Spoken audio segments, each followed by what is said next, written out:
game because McShane wasn't the catalyst for his team, but Parcell was, like Percival, like Ikehife we're going to get to, they were probably the catalyst for most of the good stuff that happened in their team in most of this season. Agreed. Ikehife was probably one of the few Huddersfield players playing well in the first period of the season before Jake Mamo came in and turned that team around a little bit. But Ikehife was consistent throughout, and we've certainly not been one of those people knocking him.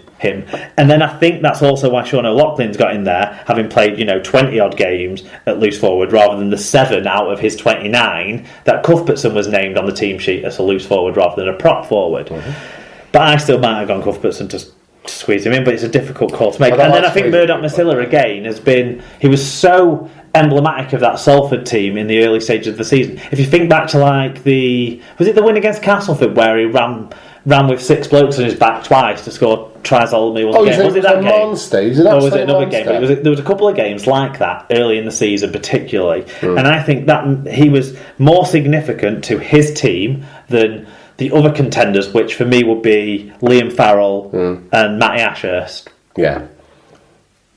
So I think that's why he's got in. And again, I think Sean O'Loughlin has been the most influential loose forward on his team and has played well. The best loose forward in the first half of the season was probably Joe Westerman. Yeah. But he was in a shocking team and he didn't do enough. And he got injured as well, unfortunately for him, and didn't return to form after his injury. No. So I think it's a good team. I think you can talk about more people being in there that aren't, which I think is what we're going to get to on the feedback. You can always do that. From the feedback, we'll start with Bob Phillips. He said, I can't believe Murdoch Masilla got in instead of Ablett. And I never even thought to check, because it's obvious, but no Ryan Hall, it's a travesty. Absolute travesty, Bob. But then he says, looking a little more into this, they've missed Cuthbo too. Mark Wilco 2205 said, solid squad, 1 to 12 fully deserved, and any changes I'd make would be marginal, but Sean O'Loughlin over Cuthbertson is a real shocker for me. As a Giants fan, really happy Seb got in there, been doing really good work with very little media fanfare. John Scotter, obviously Joshua's granddad, Hull fan, he said, he's got a new profile picture, hasn't he, of him wearing a bonnet. He said, Walmsley and Watts, the best props in the league, both missing. Locker's past his sell-by date, tries on a plate, a.k.a. Eden, same crap player with service now, Cuthbertson at 13 and possibly Ben Jones-Bishop in place of Eden. So he would put the third highest scorer in Super League ahead of the second try, instead of ahead of the first and second highest scorers there. BJB has had a good season, though. He scored a couple of sensational tries. Paul Ludo Lewis would have a second rower at loose forward, a second rower who's never played loose forward. He said, I'd have Matty Ashurst instead of Sean O'Loughlin, and, importantly, Danny Craven instead of whoever he wanted to replace. And then Darts got in touch. He said, Cunny Minga's been robbed, otherwise a pretty good team. I think no one's really mentioned people that we haven't. No. I suppose there, and it's the same sort of conversation we've just had, so I think most people are around the same as us. It's a reasonable dream team selection. There's nothing that stands out as an absolute travesty for me. There's no one missing out who could reasonably say that the player that's in ahead of them has been much worse. That's it, innit? I think the absolute biggest case, because I've explained why Cuthbertson would be a consideration at 13, but it'd be more a shoe-on manoeuvre rather than where his team have actually named him to play this season, is Walmsley. And agreed. Maybe a little bit Williams, but he's played so badly in the last 7 weeks that I feel like at the end of the day, the dream team gives us all something to do and talk about, but how much do you think the players actually are invested in this and are like, Alex Walmsley sat at home now going, oh fucking hell. Look, people like Alex Walmsley will be getting the new deals either way for the performances they've had, and we'll be getting England recognition. Alex Walmsley cares about winning the Super League and he's got a chance to do it now. What I would say is he's the biggest omission, but I can't say Millington and Ikehife should fall out for him. That's the thing. That's the thing. Exactly. Okay, well, we'll get off the dream team and we'll get on to Widnes, where Francis Cummins has secured a return to Rugby League as Dennis Betts' assistant coach for next year. Cummins, who coached Bradford Bulls for 2 years between 2013 and 2014, has been selected to become Betts' new number 2, with current assistant Brett Hodgson returning to Australia to take a coaching role at West Tigers. The 40-year-old has most recently been the skills coach at rugby union side Doncaster, who play in the second tier of Union's league structure. Good luck to him. Got a lot of time for Franny Cummins. He had his back against the wall for the entire period of his tenure at Bradford Bulls. So, good luck to him. Yeah, and just make sure if you sack him, you do it right, because he'll come back and have you. Obviously, they needed to bring someone in. They brought someone in who's experienced, who, with Widnes kind of having a relatively young side as well. Yeah. They brought through a lot of young players through necessity this year, but a lot of those guys have gone well and are going to be stepping up. Yeah. And if anyone could talk to a young player about the pressure of playing at 17, 18 in big games, Cummins, isn't it? It's the youngest player to score a try at Wembley. Yeah. So there you go. No, absolutely. And he was an exception. Is that his accolade? Yeah. Was he the youngest to play or the youngest to score? I thought he scored. Right. But I don't know if when he scored he was the youngest to score. Okay. But anyway, he's played big games as a kid and then as a grown-up and sort of seen a lot within rugby league. Yeah. And I think it's good for him as well to get into a totally different rugby league environment. He's basically Leeds or Bradford with a heavy Leeds influence, nothing else. Yeah. And so I think this is good for him. Yeah, absolutely. Okay, staying with Widnes though, Vikings forward Jack Buchanan will leave the club at the end of the season. The Australian forward has been unable to come to terms on a new deal with the club and will move on when his contract expires at the end of this year. So good luck to him wherever he ends up. And I'm sure after Saturday and the performance he put in when he knew he was going, the Widnes fans will wish him all the best. They will indeed. Wakefield Trinity then has the signing of Justin Horrow from the Catalan Dragons on a 2-year deal. Horrow will join Trinity in pre-season ahead of the 2018 season after signing his 2-year deal with the club. Fair play.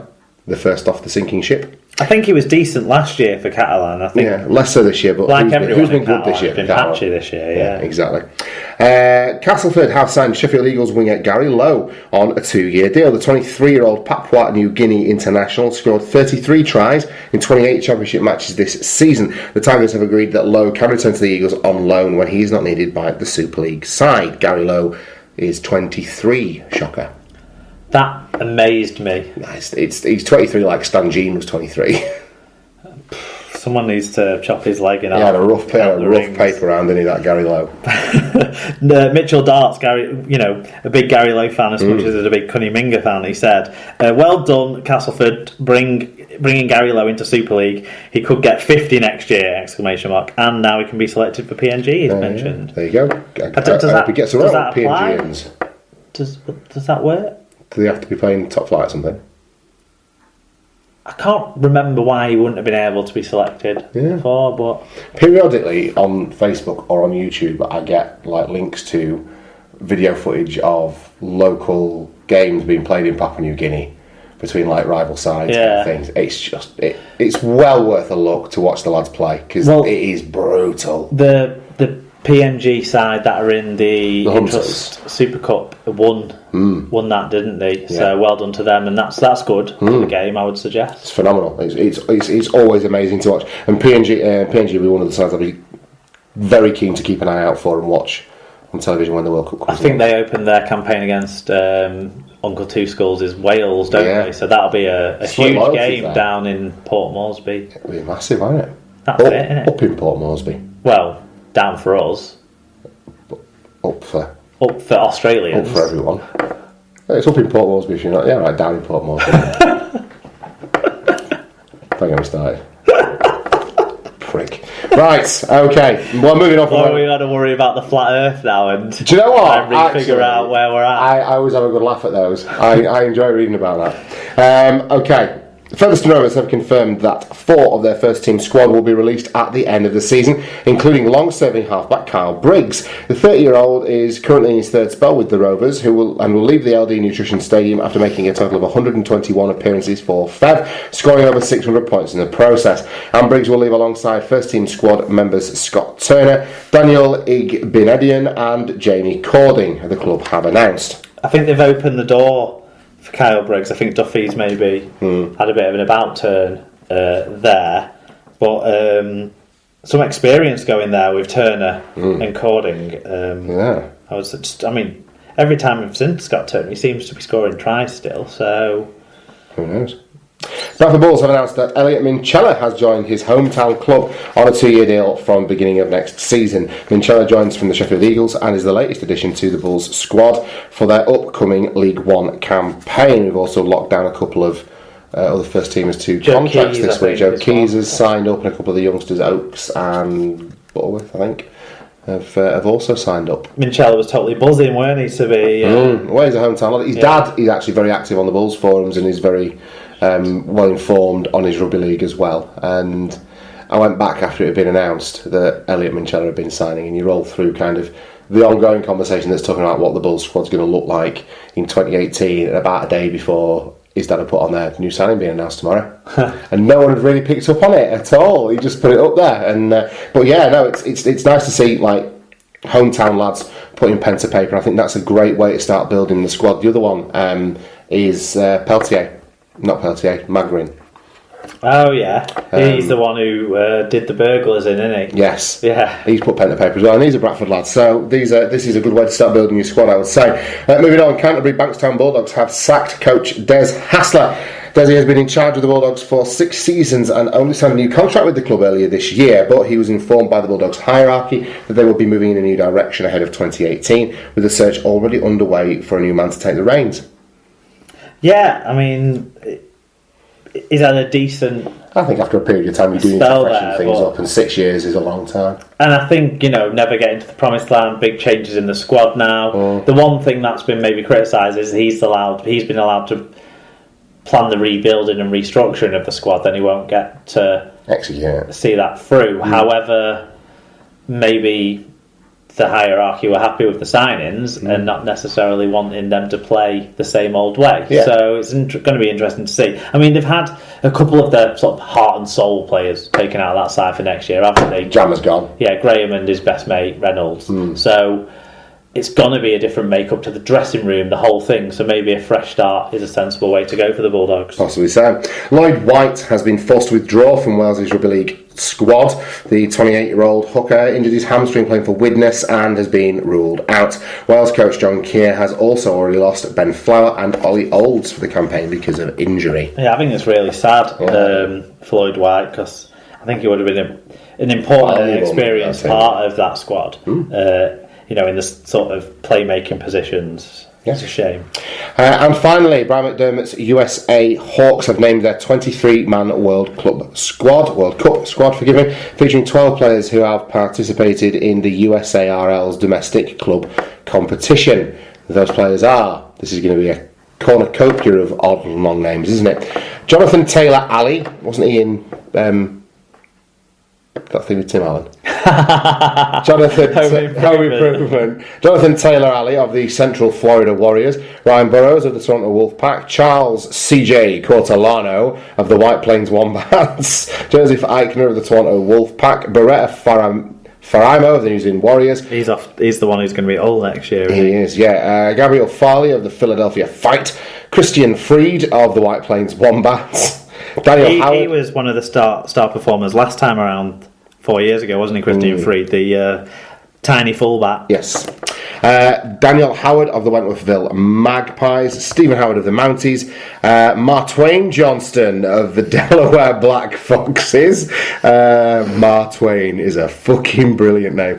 Andrew Kneasley of the Philadelphia Fight, Corey McCallum of the Mounties, Fortu Carver Hikomalu of the Atlanta Rhinos, David Mirando of the Belrose Eagles, Nicholas Newland of the Atlanta Rhinos, Mark Offerdall, formerly of the London Broncos, Edward Pettybourne of the Tweed Head Seagulls, Joshua Rice of the New York Knights, Matthew Shipway of South Newcastle, Samuel Tochterman Talbot of the Tweed Head Seagulls and the 17th century, David Ulk from the Tampa Mayhem. There's been a lot of fucking mayhem in Tampa recently. Tyola Junior Vaivai of the Illawarra West Devils.